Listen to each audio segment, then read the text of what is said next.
এয়া হৈছে আমাৰ সকলোৰে মৰমৰ জনপ্ৰিয় কণ্ঠশিল্পী জুবিন গাৰ্গৰ প্ৰতিমূৰ্তি খুব সুন্দৰকৈ নিৰ্মাণ কৰিছে। প্ৰথমে সকলোলৈ ইংৰাজী নৱবৰ্ষৰ আন্তৰিক শুভেচ্ছা জ্ঞাপন কৰিলোঁ।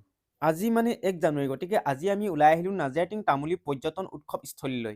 4 বছৰ ধৰি 1, 2 আৰু 3 জানুৱাৰী তাৰিখে এই উৎসৱ খুব সুন্দৰকৈ অনুষ্ঠিত কৰি আহিছে। এইবাৰ কিন্তু পৰ্যটনস্থলীখন আগৰ দৰে নহয়, বহুতো সলনি কৰি পেলালে। আৰু ইয়াৰ আঁৰৰ মূল ব্যক্তিজনেই হৈছে 84 নং ডিগবৈ বিধানসভা সমষ্টিৰ বিধায়ক সুৰেন ফুকন ডাঙৰীয়া, আৰু তেখেতলৈ এই চেগতে অশেষ ধন্যবাদ জ্ঞাপন কৰিছোঁ। এইবাৰ কিন্তু ইয়াত 7টা প্ৰকল্প মুকলি কৰিছে, আৰু এয়া হৈছে শিশু উদ্যান, আৰু ইয়াত সৰু সৰু ল'ৰা ছোৱালীবিলাকে খুব সুন্দৰকৈ খেলিব পাৰিব। আৰু নদীৰ নিচেই কাষতেই এই শিশু উদ্যানখন খুব সুন্দৰকৈ নিৰ্মাণ কৰিছে, আৰু লগতে কাষৰৰ দেৱালত খুব সুন্দৰকৈ ছবি অংকন কৰিছে।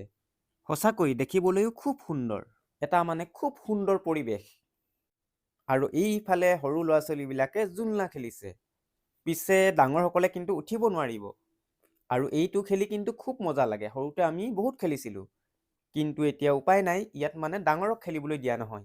আৰু এইফালে দেখিছে তলত খুব সুন্দৰকৈ চেলফি লৈ আছে আৰু ভিডিঅ' কৰি আছে।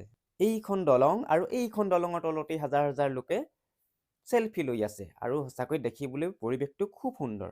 আৰু এইফালে আছে এখন ঝুলনা দলং, আৰু এই ঝুলনা দলঙৰ তলতেই নাও চলি আছে। পিছে নাও কিন্তু এনেই নুঠায়, লাগিব কিন্তু টকা। আৰু ঝুলনা দলঙৰ তলৰ ফালে কৰি থাকে অহা যোৱা। আৰু এইফালে ওলাইছে বোলে 2টা হাতী, সৰু সৰু 2টা হাতী, দেখিবলৈও খুব মৰম লগা। মানে এইয়া হৈছে হাতী চাফাৰী, আমি সৰুতে উঠিছিলোঁ, পিছে এতিয়া ডাঙৰ হৈ কিন্তু উঠা নাই।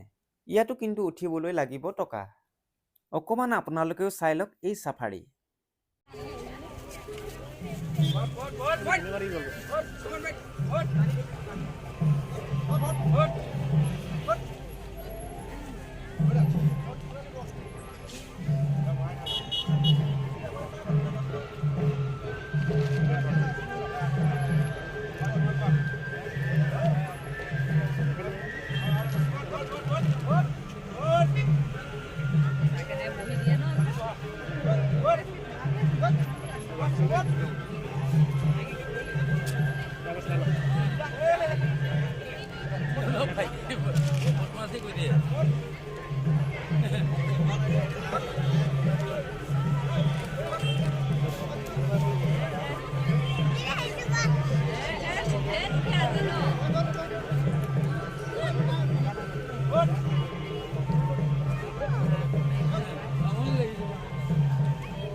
হাতী চাফাৰী কৰি পাইছেনে নাই কমেণ্ট কৰি জনাবলৈ নাপাহৰিব।